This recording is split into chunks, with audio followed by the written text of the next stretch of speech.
Breaking news.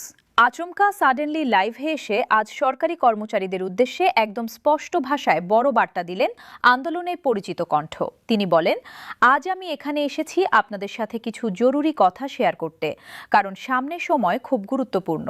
এখন আর শুধু অপেক্ষা করার সময় নেই, এখন কাজ করার সময়।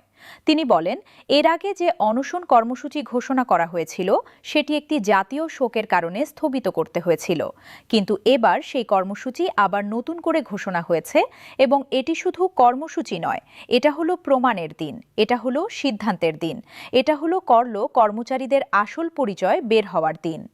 তিনি বলেন, কর্মসূচি ঘোষণার পর থেকেই আমি লক্ষ্য করছি অনেকে সোশ্যাল মিডিয়ায় নানা কথা বলছে, কারো অসন্তোষ, কারো ক্ষোভ, কারো সন্দেহ। কেউ বলছে কর্মসূচি ছোট, কেউ বলছে সরকার শুনবে না, কেউ আবার বলছে আরও কঠিন কর্মসূচি দিতে হবে। কিন্তু আমি আপনাদের একটা সোজা প্রশ্ন করি, আপনারা কি আগে যে কর্মসূচিগুলো ছিল সেগুলো ঠিকমতো পালন করেছিলেন?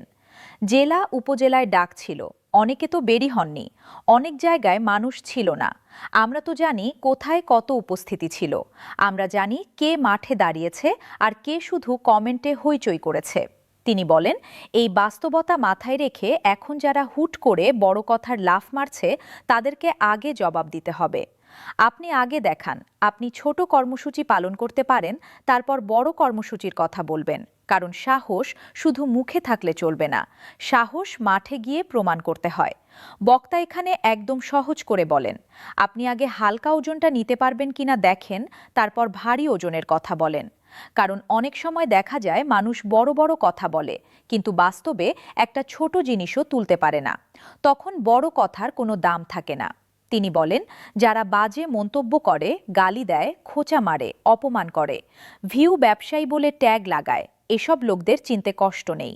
এরা আন্দোলনের শক্তি না, এরা আন্দোলনের বিষ। এদের কাজ হলো নেতা